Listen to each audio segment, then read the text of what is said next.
Hi friends, అందరికీ నమస్తే. Doctor మూర్తి మా ప్లాంట్ వాళ్ళు. ఈరోజు మనం పేపర్ కప్ లో టీ కానీ వేడి పదార్థాలు తాగొద్దని తెలుసుకుందాము.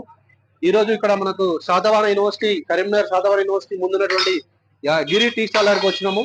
ఈ గిరి టీ స్టాల్ లో చూడండి, ఇక్కడ మనము పేపర్ కప్ ఉంది. ఇక్కడ ఈ పేపర్ కప్ లో వేడి టీ పోసినప్పుడు మనకి ఇక్కడ ఈ వేడి టీ పోసినప్పుడు మామూలుగా అయితే ఈ కప్పు తడవకుండా మామూలుగా పేపర్ ప్లేట్ తడిసిపోతుంది. కాబట్టి తడవకుండా దీనిలో మైక్రో ప్లాస్టిక్స్ ఉంటాయి. ఈ మైక్రో ప్లాస్టిక్స్ లో పారాఫిన్ కానీ లేకపోతే ఈ పాలిథిన్ ప్రొడక్ట్స్ ఉంటాయి. దానివల్ల ఏంటంటే ఈ మనం తాగినప్పుడు మన కడుపులోకి వెళ్తారు అనమాట. వెళ్ళినప్పుడు ఇది క్యాన్సర్ కలిగిస్తుంది. కాబట్టి మనం కూడా ఎప్పుడు కూడా దయచేసి ఈ పేపర్ కప్పులు మనం వాడకుండా మనకు పూర్వకాలంలో వచ్చినటువంటి ఈ స్టీల్ కప్పులు ఉన్నాయి. ఈ స్టీల్ కప్పులు వాడండి. ఈ స్టీల్ కప్పులు వాడినట్లయితే దీన్ని రీయూజ్ చేసుకోవచ్చు. వేడి నీళ్ళలో మనం కడిగినప్పుడు బ్యాక్టీరియా వైరస్ పోతుంది, మనకి ఎలాంటి క్యాన్సర్ రాదు. దయచేసి ఇలాంటి కప్పులో తాకండి. ఎందుకంటే మనం 90 డిగ్రీస్ 100 డిగ్రీస్ వేడిగా టీ కానీ ఇతర లిక్విడ్ పోసినప్పుడు ఇందులో మైక్రో ప్లాస్టిక్స్ అన్ని కరిగిపోయి పాలిథిన్ కానీ ఇంకా పారాఫిన్ కానీ అలాంటి కరిగి ఏమవుతుందంటే ఈ వ్యాక్స్ అంతా కూడా మన కడుపులోకి వెళ్ళిపోతుంది తాగినప్పుడు. అప్పుడు మనకు చాలా క్యాన్సర్ వచ్చే అవకాశం ఉంటుంది. కాబట్టి ఇక్కడ గిరి గారు ఏం చేశారంటే మనకు ఈ శాతవాహన యూనివర్సిటీ ముందు మనకు నేచురల్ గా ప్రకృతికి సహజంగా మనకి రీయూజబుల్ స్టెయిన్లెస్ స్టీల్ కప్పులలో మనకు టీ అందిస్తున్నారు. కాబట్టి ఈరోజు తాగుదాం మనం టీ పోయి గిరి మనకు. సో గిరిని చూపియండి. గిరి ఇడు ఓకే, కనబడుతుంది కదా. సో ఈ రోజు నుంచి మనము ప్లాస్టిక్ ని నిషేధించండి, పర్యావరణాన్ని కాపాడండి, ఈ రీయూజబుల్ టీ తాగండి. అప్పుడు మనం పర్యావరణాన్ని మేలు చేసినట్లు అవుతాము. మన డబ్బులు కూడా మిగులుతాయి. మనకు రీయూజబుల్ చెత్త తయారవుతుంది బయట. రీయూజబుల్ ప్లాస్టిక్ కానీ పేపర్ కప్స్ వల్ల ఫంక్షన్స్ కానీ లేకపోతే ప్రోగ్రామ్ జరిగినప్పుడు దయచేసి ఇలాంటి రీయూజబుల్ స్టీల్ వాడండి. పర్యావరణాన్ని కాపాడండి, క్యాన్సర్ నుంచి కాపాడుకోండి. Thank you.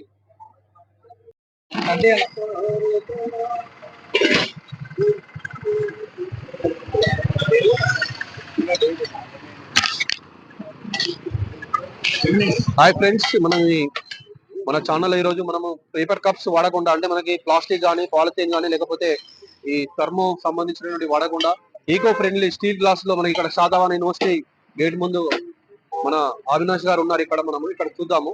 అంటే ప్లాస్టిక్ గ్లాస్ అంటే ఇదివరకు మనము ప్లాస్టిక్ గ్లాసులు కానీ ప్లాస్టిక్ కంటైనర్ వాడేవాళ్ళము. తర్వాత ఎన్విరాన్మెంటల్ అవేర్నెస్ రావడం వల్ల ఇప్పుడు పేపర్ కప్స్ మారాము. కానీ పేపర్ కప్స్ కూడా చాలా ప్రమాదకరం. చూద్దాం, ఇక్కడ చూడండి. ఇప్పుడు ఇక్కడ ఇక్కడ చూపియండి. ఇక్కడ ఇక్కడ అవినాష్ గారు ఏం చేశారంటే మనకు ట్రెడిషనల్ గా మన పాత పద్ధతిలో ఉన్న స్టీల్ బౌల్స్ లో కానీ రాగి జావా ప్లస్ ఇంకా మనకి అంబలి ఇంకా గడక అమ్ముతున్నారు ఇక్కడ. ఇది మనం ఫాలో అవుదాం. ఎందుకంటే చూసినట్లయితే మనము పేపర్ కప్స్, ఇప్పుడు పేపర్ కప్ ఉందా ఒకటి గ్లాస్, పేపర్ గ్లాస్ ఒకటి పేపర్ గ్లాస్ లో చూస్తే వేడివేడిగా 90 డిగ్రీస్ 80 డిగ్రీస్ పేపర్ కప్ లో పోసినప్పుడు మనకి అందులో ఉన్నటువంటి అది మన గమ్ము వాడతాము, గమ్ము కానీ వ్యాక్స్ వాడతాము. ఎందుకంటే వ్యాక్స్ వాడినప్పుడు అది కరిగి అందులో డైల్యూట్ అయ్యే అవకాశం ఉంటుంది. కాబట్టి ఎప్పుడైతే మనకు ఆ కెమికల్ కలిసినప్పుడు కార్సినోజెనిక్ గా మారుతుంది. ముఖ్యంగా పారాఫిన్, మనం కొన్ని కెమికల్స్ వాడుతూ ఉంటాము. ఎందుకంటే పేపర్ కప్ తడిసిపోతుంది కాబట్టి పేపర్ కప్ తడవకుండా ఒక మైక్రో ప్లాస్టిక్ కంటైనర్ వాడతాము. ఆ మైక్రో ప్లాస్టిక్ లో మనకి ప్లాస్టిక్స్ అవశేషాలు ఉంటాయి. దానిలో గమ్లో పాలిథిన్ కానీ పారాఫిన్ కోటెడ్ గమ్ ఉంటుందండి. ఆ పారాఫిన్ కోటెడ్ గమ్ము పాలిథిన్ అన్ని కూడా కార్సినోజెనిక్. కాబట్టి ఇప్పుడు అందులో పోసినప్పుడు మనకి ఏంటంటే అది అందులో డైల్యూట్ అయ్యి ఆ డైల్యూట్ అయిన తర్వాత అది కరిగిపోయే అవకాశం ఉంటుంది. అప్పుడు మనం తీసుకున్నప్పుడు సేవించినప్పుడు అందులో ఉన్నటువంటి హెవీ మెటల్స్ కావచ్చు అవన్నీ కూడా మన ఇంటెస్టైన్ లోకి వెళ్ళి మనకు క్యాన్సర్ వచ్చే అవకాశాలు ఉంటాయి. ముఖ్యంగా మనకు బిస్ఫెనాల్ ఏ, బీపీ అంటాం. బీపీ అనే మైక్రో ప్లాస్టిక్ అనేది క్యాన్సర్ కారకం అనమాట. ఎప్పుడైతే మనము ప్లాస్టిక్ కంటైనర్ కానీ పేపర్ కంటైనర్ లో తాగినప్పుడు అవన్నీ మన కడుపులోకి వెళ్ళి అవన్నీ కూడా మనకి క్యాన్సర్ కారకాలుగా మారుతూ ఉంటాయి. కాబట్టి ఇక్కడ మనకి ఈకో ఫ్రెండ్లీగా మనకు స్టీల్ కంటైనర్లు వాడుతున్నారు. మనకి అంటే పాత పద్ధతిలోనే స్టీల్ కంటైనర్ యూజ్ చేస్తున్నారు. కాబట్టి మనం మంచిగా వేడి నీళ్ళలో కడిగినట్లయితే ఎటువంటి బ్యాక్టీరియా వైరస్ కూడా పోతూ ఉంటాయి. కాబట్టి మనం ఇలాంటి ఎంకరేజ్ చేయండి. ఇప్పుడు ఈసారి తెచ్చుకున్నారు, కంటైనర్ తెచ్చుకున్నారు. ఇక్కడ ఇప్పుడు ఇంటి దగ్గర నుంచి కంటైనర్ తెచ్చుకున్నాడు కాబట్టి మనకి ఈ కంటైనర్ లో కూడా మనం పోసుకోవచ్చు డైరెక్ట్. దీన్ని మనం ఇక్కడ చూడండి కంటైనర్ లో మనకి ఇట్లా మనం ఇలాంటి ఎంకరేజ్ చేసినట్లయితే ఈకో ఫ్రెండ్లీ పర్యావరణానికి మేలు చేయవచ్చు. ఎందుకంటే చెత్త కూడా నివారించుకోవచ్చు. ఈ పేపర్ కప్స్ కానీ ప్లాస్టిక్ కప్స్ కానీ వాడి పడేయడం వల్ల ఈ reusable plastic reusable paper cups వల్ల పర్యావరణం కూడా హాని. ఎక్కడ చూసినా చెత్త కుప్పలు తయారవుతుంటాయి. మళ్ళీ వాటిని తగలబెట్టడం వల్ల చాలా బెంజిన్ లాంటి గ్యాసెస్ బయటకు వచ్చి క్యాన్సర్, మనం పీల్చుకున్నప్పుడు ఊపిరితిత్తులకు వెళ్ళి క్యాన్సర్ వస్తుంది, లంగ్ క్యాన్సర్ వస్తుంది.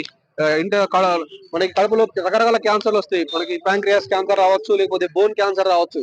అంటే మనము మళ్ళీ రీయూజబుల్ ప్లాస్టిక్ వల్ల ఇలాంటి నష్టాలు ఉన్నాయి. కాబట్టి ఇక్కడ చూడండి, ఇక్కడ సార్ కంటైనర్ తెచ్చుకున్నాడు. ఇలాంటివి మనం ఎంకరేజ్ చేద్దాం. అన్ని స్టీల్ మనకి కంటైనర్ లో ఉన్నాయి. ఇప్పుడు మనం ఇలాంటి ప్లాస్టిక్ వాడినప్పుడు ఏంటంటే ఈ లోపల మైక్రో ఫిల్మ్ ఉంటుంది. ఎందుకంటే ఇప్పుడు తడవకుండా ఉంటుంది, మామూలుగా పేపర్ తడిసిపోతుంది కదా, తడవకుండా లోపల మైక్రో ఫిల్మ్ వాడతాము. ఇందులో మైక్రో ప్లాస్టిక్స్ ఉంటాయి. మరి చాలా రకాలైనటువంటి వ్యాక్స్ వాడతాము. ఈ వ్యాక్స్ లో ఏంటంటే మనకి ఎక్కువగా పారాఫిన్ కోటెడ్ ఉంటుంది. పారాఫిన్ కానీ పాలిథిన్ కోటెడ్, ప్లాస్టిక్ కోటెడ్ ఉంటుంది. ఇందులో మైక్రో ప్లాస్టిక్స్ ఉంటాయి. కాబట్టి ఇందులో మనం వేడివేడిగా ఏదైనా పోసినప్పుడు, టీ కానీ లేకపోతే ఏదైనా పోసినప్పుడు ఇందులో డైల్యూట్ అయ్యే అవకాశం ఉంది. మనం తాగినప్పుడు అది మన కడుపులోకి వెళ్ళి క్యాన్సర్ లాంటి కారకాలు వస్తాయి. కాబట్టి ఇక్కడ చూడండి మనకి ఇప్పుడు సరే మన ఆ, కాబట్టి ఇప్పుడు అవినాష్ గారు మనకు సర్వ్ చేస్తున్నారు, తీసుకుందాం మనము. అవినాష్ గారు పోయండి, మనకు ఈ 2 గ్లాసులు పోయండి, మనం రాగి జావ ఇస్తారు, మనం తీసుకుందాం, ఇప్పుడు ఎంజాయ్ చేద్దాం. సో మీరు కూడా ట్రై చేయండి. మీరు మీ ఇంట్లో కానీ లేకపోతే ఎక్కడ కూడా ఫంక్షన్లకు వెళ్ళినప్పుడు కూడా ఓన్లీ రీయూజబుల్ కప్స్ కానీ ప్లాస్టిక్ పేపర్లు కంటైనర్లు కాకుండా ఈ స్టీల్ గ్లాసులు వాడండి. స్టీల్ గ్లాసులు వాడండి. మనకి దీనివల్ల ఏంటంటే పర్యావరణ హితానికి మనం రీయూజబుల్ చేసుకోవచ్చు, ఎకానమీ ఉంటుంది. మరి వేణిలో కడిగి వాడుకోవచ్చు, బ్యాక్టీరియా వైరస్ ఎలాంటివి కూడా రావు. ఇది తరతరాన్ని మనం ఎన్ని సంవత్సరాల నుంచి వాడుతున్నాము, రకరకాల కంటైనర్స్ ఇవన్నీ కూడా మనం వాడండి. Thank you. ఇప్పుడు స్టీల్ గ్లాస్ లో సర్వ్ చేస్తున్నాడు అవినాష్, మనం స్టీల్ గ్లాస్ లో ఎంజాయ్ చేద్దాం. ఆ? పోయి అందులో ఇటువంటి స్టీల్ గ్లాస్ లో రాగి జావ తాగుతున్నాం. రాగి జొన్నలు కలిపినటువంటి మంచి పోషకాహారం ఇది. పొద్దున తీసుకుని చాలా న్యూట్రియన్స్ లభిస్తాయి, ప్లస్ పర్యావరణానికి హితము, మనకు కూడా ఆరోగ్యము. ఈ స్టీల్ గ్లాస్ లో తీసుకుందాం, దీన్ని ఎంకరేజ్ చేద్దాం. దీనివల్ల పర్యావరణానికి బెనిఫిట్, మనకు కూడా బెనిఫిట్. Thank you.